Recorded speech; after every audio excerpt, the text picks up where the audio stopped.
This is Dr. Lou Sella, and I'm a doctor of sport and performance psychology who helped Haverford High School go from 1-9 to 11-2 last year after their triple option football academy camp. And actually, I start my camp with them tomorrow as well for year number 2. Scobie, Montana went from 2 wins to the state semifinals after becoming a triple option football academy client, and Cuesta, New Mexico, with a brand new head coach who never coached varsity football before, won as many games as the previous 8 years combined after becoming a triple option football academy client. In this video, we're going to talk about how zone dive load is a hidden gem. Now, zone dive load, the difference between zone dive and zone dive load is it takes the third guy in the surface and tells him to load instead of fan.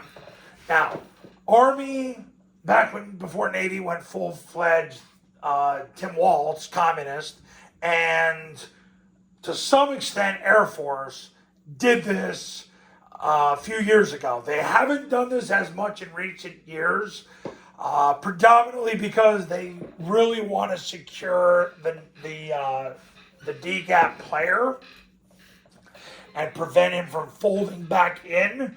But I'm going to tell you something. Zone dive load, especially against a 9 technique, is a beautiful thing, because it holds him because he's so worried about the rocket toss and the pitch phase and triple that he doesn't take the dive. So it becomes a hidden gem, especially against a 9 technique, because the receiver in this case blocks down. Now you get a triple stack defense. They got 2 mics. Now you're blocking down on that mic. So in case this guy wants to fold back inside, you can account for him. And even if he, just run fits to the right spot, you got him. You get in front of him and you got him. You got your triple team right here. The guard blocks whoever shows. Tackle wedges with the guard. Center blocks the spine of the guard. Backside guard blocks the spine of the center. Backside tackle blocks the spine of the backside guard. Backside receiver sprints to the goalpost. And you don't have to block this guy. And if this guy takes the quarterback, you don't have to block that guy. So you're basically running an inside veer, and you don't block either one of them. That's what it turns into. So for those of you who have like a, crush on inside veer, like my friend who texted me yesterday, and I told him that he needs to get over that girl because she doesn't want him anymore. He needs to go all in and make sweet, passionate love to midline triple option.